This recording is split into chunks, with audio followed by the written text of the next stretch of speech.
From the Book of Judges.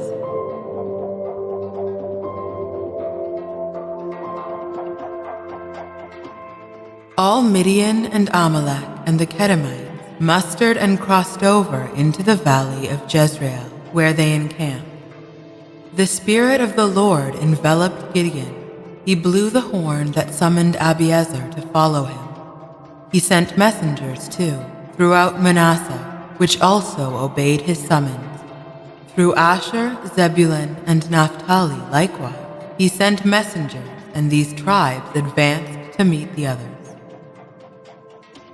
Gideon said to God, "If indeed you are going to save Israel through me, as you promised, I am putting this woolen fleece on the threshing floor. If dew comes on the fleece alone, while all the ground is dry, I shall know that you will save Israel through me, as you promised." That is what took place. Early the next morning, he wrung the dew from the fleece, squeezing out of it a bowl full of water. Gideon then said to God, "Do not be angry with me if I speak once more. Let me make just one more test with the fleece. Let the fleece alone be dry, but let there be dew on all the ground." That night God did so.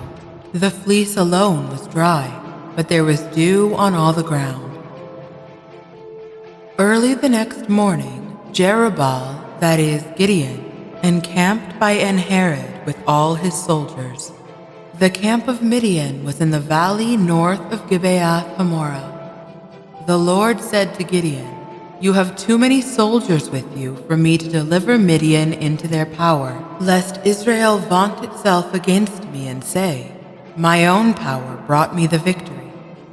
Now proclaim to all the soldiers, 'If anyone is afraid or fearful, let him leave.'" When Gideon put them to this test on the mountain, 22,000 of the soldiers left, but 10,000 remained. The Lord said to Gideon, "There are still too many soldiers. Lead them down to the water, and I will test them for you there. If I tell you that a certain man is to go with you, he must go with you. But no one is to go if I tell you he must not." When Gideon led the soldiers down to the water, the Lord said to him, "You shall set to one side everyone who laps up the water as a dog does with its tongue, to the other everyone who kneels down to drink." Those who lapped up the water raised to their mouths by hand numbered 300, but all the rest of the soldiers knelt down to drink the water. The Lord said to Gideon, "By means of the 300 who lapped up the water, I will save you, and will deliver Midian into your power. So let all the other soldiers go home."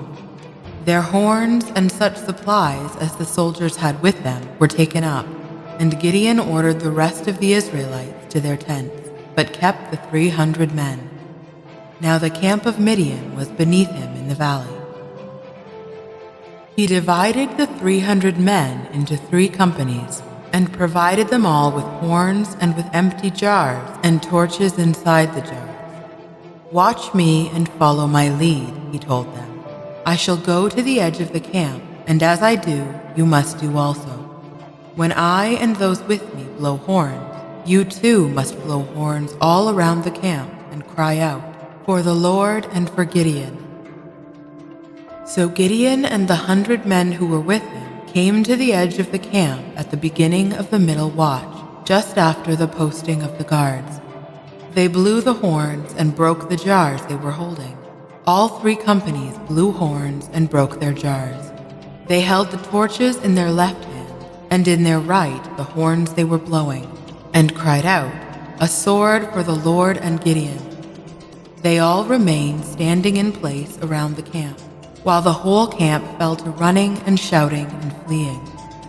But the 300 men kept blowing the horn, and throughout the camp the Lord set the sword of one against another.